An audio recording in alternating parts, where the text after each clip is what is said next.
Welcome back, Sebastian here. So time for my review of the 2024 Formula 2 Belgium Sprint Race. Not a whole lot of racing, but we'll discuss it. So start was delayed until after F1 quali. So I turned on the TV, saw that it was raining very hard, saw that the start was just constantly being delayed. So I did what most people would do and go to bed. So woke up again this morning. They had a separate broadcast, decided to try to start again after F1 quali. Still wet conditions. Session was delayed again, but it would eventually get going. O'Sullivan started on pole, Hauger P2. O'Sullivan holds the lead going into the first corner, and at some point during the opening lap, I believe going into Le Combe, Maloney overtakes Colapinto for P4. Then Behrman, really nice move, overtakes Hadger for P8 at the bus stop chicane. Lap 2, Antonelli trying to overtake Colapinto everywhere on track, even through some of the corners in Sector 2, which would traditionally never be overtaking corners.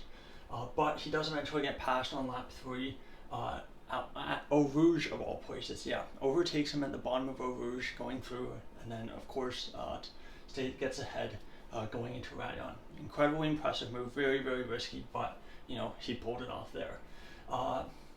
Behrman also gets passed along the Kemmel Straight, and then we get a virtual safety car because Pepe Marti has stopped on track. And it looked like he had basically gone into the pits because there was some kind of issue with the car, and then went back out, and then the car stopped on track. Unfortunately, that VSC would turn into a full safety car as Marti could not, as he could not get the car restarted, and we know that because of how the tires work, how you keep the rain off the track, how you make it so that drivers can actually race on the track is by going at full speed.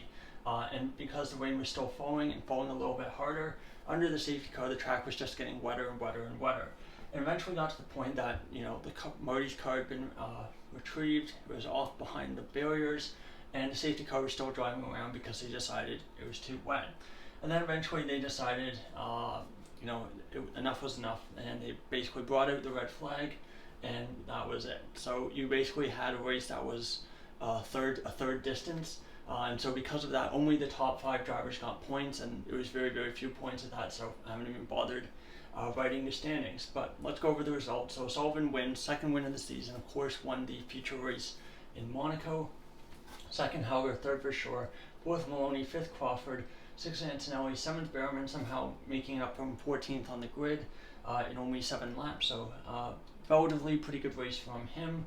8th Colapinto, 9th Hadjar, 10th Bortoletto, 11th Cordial, 12th Murray, 16th, 13th Miney, 14th Fittipaldi, 15th Miano, 16th Barnard, 17th Cordial, 17th Corey, 18th Aron, 18th Aron, 19th Erskine, 20th Stanek, 21st Bill Gomez, and then your 1 DNF was Murty. Of course, for Aron, very, very lucky, I guess, in some ways, that this race was only a third distance, because it meant that the leaders basically got very, very few points, and him taking a 10-point grid penalty for some of his crashes in Hungary made almost no difference at the end of the day. Of course, it prevented him from moving up, but it also prevented his rivals from gaining any points. Really getting a whole lot of points in the championship. So we'll move on to today, I guess, already for the feature race, and hopefully that will be a much drier affair. Anyway, thank you so much for watching. Goodbye.